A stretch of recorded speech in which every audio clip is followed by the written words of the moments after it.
जी, मैं वोटर हूं और मैं आया हूं। मैं अपना शनाख्ती card election commission of Pakistan के नुमाइंदे को दे रहा हूं। इन्होंने वेरीफाई किया। फिर मैं यहां पे आता हूं। यहां पे प्रिजाइडिंग ऑफिसर खड़े हैं। प्रिजाइडिंग ऑफिसर मेरा आईडी कार्ड चेक करते हैं और मुझे क्लियर करते हैं कि मैं अपना वोट डाल सकता हूं। इन्होंने यहां से बैलेट का प्रेस किया और मैंने अपनी पसंद के कैंडिडेट को देखते हुए, इंतखाबी निशान भी है और नाम भी है, तो मैं अपना वोट दे रहा हूं जी जुबैर जट को। बैट ये मैंने दबा दिया अपना वोट। ये यहां से वोट निकल आया। अब ये मैं पर्ची लेकर और इसको बैलेट पेपर में जो इलेक्शन कमीशन का वो उसमें मैं डाल देता हूं। अब जब वोटिंग खत्म हो गई है तो सारे पोलिंग एजेंट्स को बुला लिया जाएगा। प्रिजाइडिंग ऑफिसर कहेंगे कि जी टाइम वोटिंग का खत्म हो गया है, कोई वोटर मौजूद नहीं है जो पोलिंग स्टेशन है, सबकी तसल्ली हो गई। आप इस सील को खोलेंगे जो कि पहले इसमें स्टार्ट था। जब पोलिंग स्टार्ट हुई थी तो उन्होंने स्टार्ट का बटन दबाया था। अब ये क्लोज का बटन दबाएंगे। अब पोलिंग बिल्कुल बंद हो गई। अब अगर ये भी करना चाहें, स्टार्ट का बटन भी दबाना चाहें दोबारा, तो ये नहीं कर सकते।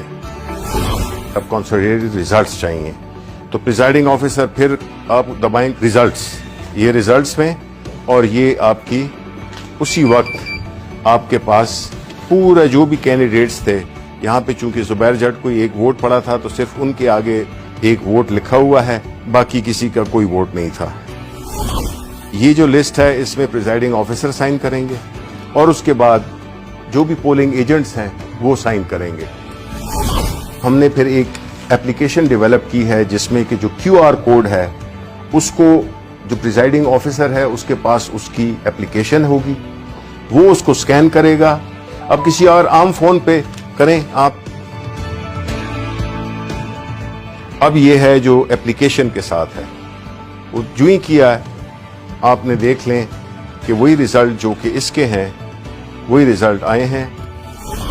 इसको हमने रिले करना है वापस इलेक्शन कमीशन ऑफ पाकिस्तान के हेडक्वार्टर को।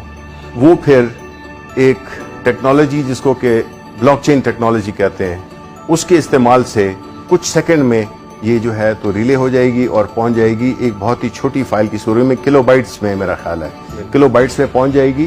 तो ना सिस्टम बैठेगा और ना कोई और कॉम्प्लिकेशन आएगी।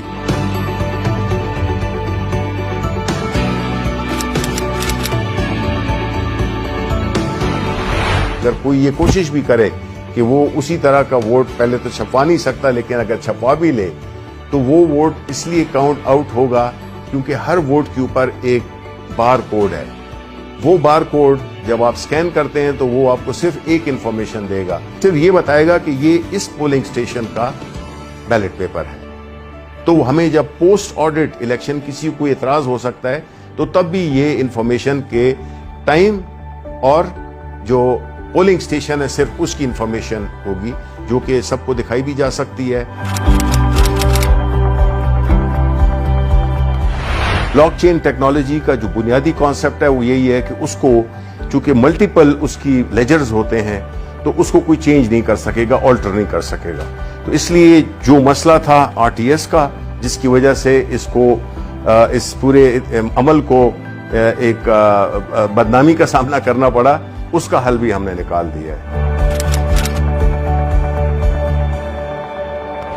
जब एक वोट डल जाए तो ये मशीन डीएक्टिवेट हो जाती है और जब तक के बैलेट का बटन न दबाएं प्रिजाइडिंग ऑफिसर, वो जो इजाजत थी वो एक ही वोट के लिए थी। ये सिर्फ मशीन नहीं, ये पूरी एक सोच की तब्दीली है, उस निज़ाम की तब्दीली है। लोग धौंस के जरिए, पैसे के जरिए और मुख्तलिफ गैर कानूनी हथगंडे इस्तेमाल करके वो हारे हुए इलेक्शन को जीत में तब्दील कर देते थे और जीते हुए इलेक्शन को हार में तब्दील कर देते थे। चूंकि एक स्टैंड अलोन मशीन है जिसमें कि इसका न कोई इंटरनेट से ताल्लुक है, ना इसका कोई वाईफाई से ताल्लुक है, ना इसका कोई ब्लूटूथ से है, तो ये बैरूनी असरात से ये बिल्कुल मुबर्रा है। दूसरी बात यह है कि इस मशीन में कोई ऑपरेटिंग सिस्टम नहीं है, जिसकी वजह से इसमें ना बग्स डाली जा सकती हैं, ना इसको हैक किया जा सकता है। जो कोई बदउनवानी हो सकती है या कोई शैतानी हो सकती है कि कोई इसमें एल्फी डाल दे बटन्स में, तब भी इसकी मशीन की परफॉर्मेंस में फर्क नहीं पड़ेगा। कोई कील लगाने की कोशिश करे तो भी नहीं होगा, पिन लगाने की, पानी फेंकने की, कोई और लिक्विड फेंकने की, इसकी परफॉर्मेंस को बिल्कुल अफेक्ट नहीं कर सकता।